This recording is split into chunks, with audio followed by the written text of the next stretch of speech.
Hi, and welcome to a Boulder View. I'm Carl Castillo, and in the first half of the show, I'll be speaking with Susan Graff, President of the Boulder Chamber, about the business community and the City of Boulder and how they work together and what's come about from that relationship. In the second half of the show, Jody Jacobson will continue this conversation when she speaks to Liz Hanson, the Economic Vitality Director for the city, and Scott Joy of Boulder Ice Cream. But first, here with me now is Susan Graff. Susan, thanks for joining us. Absolutely, my pleasure. So I'm sure you're well aware that the business community has had a profound impact on the way the city has developed over the last century. And I think back to 1910 when the city was primarily a university town, and I think back then it was really a question of bringing tourists here, to 2010, last year, when Business Week called us the #1 place for startups. Right. So significant change occurred, and reasonably that the business community had something to do with that. So I want to ask you to maybe talk about some of the milestones, some of the major things that occurred from then to now, and what role the Chamber has played in that. Sure. Yeah, actually, when you think back 100 years, it's hard to distinguish between the business community and the civic leaders. They were one and the same. Yeah. But the forerunner of the Boulder Chamber was called the Boulder Commercial Association, and it was formed about 100 years ago. And one of their first tasks was to figure out how to bring tourists to town. And so they did a subscription campaign and actually raised money to build the Hotel Boulderado. So that was the first big piece, and tourism was a really important component and continues to be to this day, but it was one of the only components in our economy in those first 50 years of that hotel. In the 1950s, though, the community got wind that the federal government, was looking to move the National Bureau of Standards off of the East Coast. There were foreign threats going on, and they were looking for a place that was safe, both from a weather and climate standpoint, but also from a foreign interference standpoint. And so the head of the chamber at that time, a man named Franny Reich, actually raised donations, and the whole community participated and raised enough money to buy a plot of land to put in with the bid, and we were successful in that, and were awarded the federal laboratory contract, and that really changed the face of the community. Big step. It was a huge change. Okay. I mean, there were about 20,000 people that lived in town at that time, and all of a sudden in the late 1950s, they dedicated this lab, and the toll road had been completed, and all of a sudden we had all these scientists moving to town, and we now have many, many laboratories that are joint institutes with the university and that are standalone labs, and it really changed the makeup of the community. IBM came about 5 years later and built their campus, and we did the little flagpole annexation out to Gun Barrel and picked that up. And when you look at the genealogy of IBM, there have been dozens and dozens of companies that have started as a result of somebody coming here for IBM and spinning out to storage tech and on and on and on and on. So it's changed us to be a high-tech startup town. Okay, great. Yeah. Well, let's zoom forward to the present then. Maybe you can talk a little bit about where the Chamber finds itself today, specifically with relationship to how it collaborates with the city. Yeah, it's an unusual situation for a city and a business community, but it's not unlike how it's been for 100 years. So we're doing things collaboratively. We do it very grassroots. There are a lot of communities that have really big budgets for economic development, and they either fund a group or they have their own economic development person on staff. And they have budgets to recruit companies to town and to go to trade shows, site selector trade shows. And Boulder, not surprisingly, does things a little bit differently. So we're a very grassroots approach. The city has never had a really dedicated economic development person until recently, and we worked together to create a staff liaison, a business liaison, which would help businesses locate in the community, find their way through the city process, through the planning process, And we have an economic development group that's mostly private funded. We do get some money for some services that we provide, but it's very much a small budget, voluntary, collaborative kind of thing where we go out and do calls on businesses in town to find out what are the advantages of doing business in Boulder, what can we leverage, and what are the disadvantages? Are there any things that we can do to make it a better place to do business? Right. Yeah. So you touched on how Boulder is a different place, and obviously our leaders tend to be very liberal, and they tend to support sort of some government initiatives that are sometimes not the kind of initiatives that business leaders who tend to be conservative or support. So how does this play out in Boulder? Is it kind of like the clash of the titans that you see in Washington D.C. and if not, is it more like, actually, let me ask you, how is that reconciled? Oh, I hope it's not like Washington, D.C. I hope so too.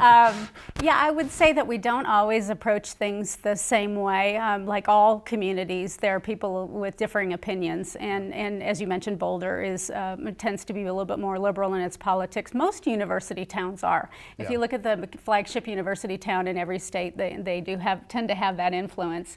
Not so rare in that regard. Yeah, exactly. And so, ironically, so as a Chamber of Commerce, we're probably more liberal than most chambers of commerce. I think that the whole makeup reflects the community. So it's not like the environmentalists over here and the business communities over here. We're all a little bit of both of those things, and there are blurry lines between the two. So whereas our approach may be a little bit more geared toward incentives rather than legislation, or using the free market system a little bit more and trying to get people to make the right decision because it makes monetary sense to do so, as opposed to just making a regulation and forcing everybody to do things. So our strategy on how to accomplish something might be different, but our goals in terms of end results are really not that different. I think you'd actually find more similarities between what people would consider the liberal politics of Boulder and the business community.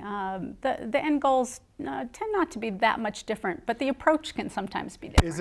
Is it uniquely collaborative here? Because I haven't heard, there hasn't been any media accounts, at least since I remember, of any big differences between the city and the chamber.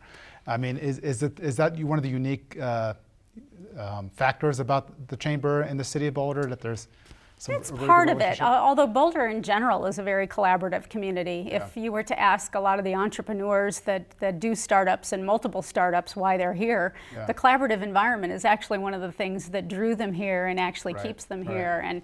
And some of our award winners in our entrepreneurial award celebration, one of them last year mentioned to me, he called it the Boulder Mojo.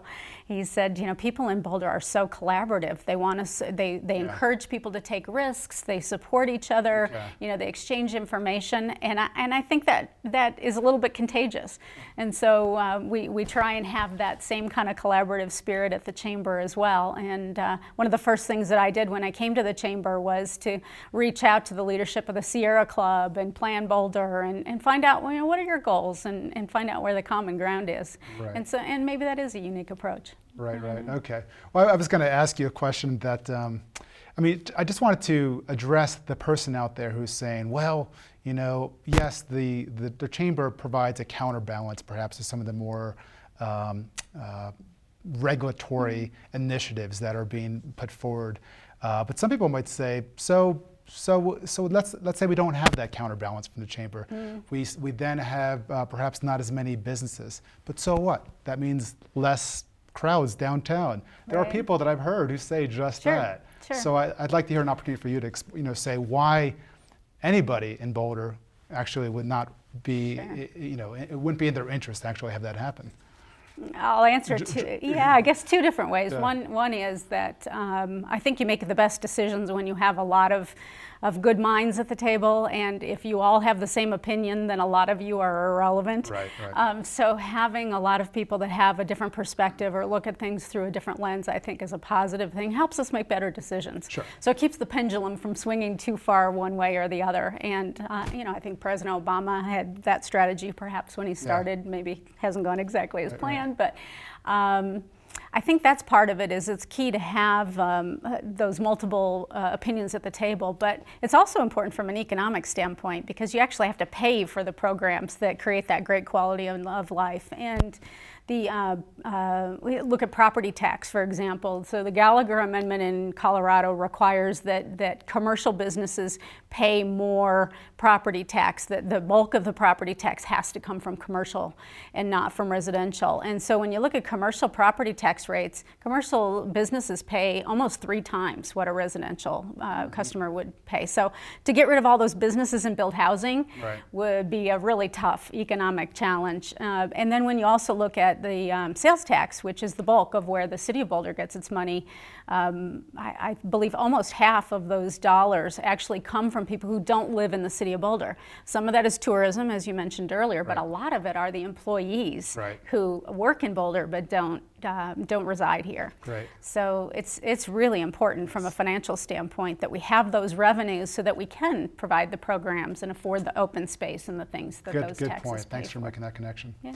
So what is it that you hear most when you go about and you meet people who are in business in Boulder? What's the number one thing that they say is the reason why they chose to locate here or chose to stay here? Is there something that stands out? Yeah, I would say generally it falls in that quality of life category. So it's a great community.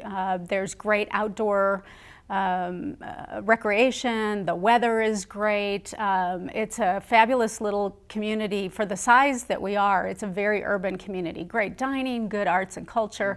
So it has everything you'd want from a really big city environment, and yet it's small enough to be that collaborative, that kind of petri dish for entrepreneurism, and people like that energy. So I would say it's the quality of life and the ability, first of all, they want to live here, and then it's also easy to recruit people here. So I would say that's the positive that we hear most often for why people are here. Great. Yeah. Well, we've been speaking with Susan Graff, President of Boulder Chamber, about how the Chamber and the city work together.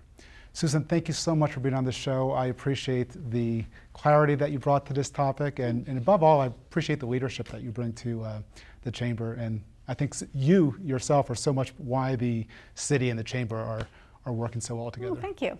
Thank you. It's been nice. We'll be right back after this with Jody Jacobson.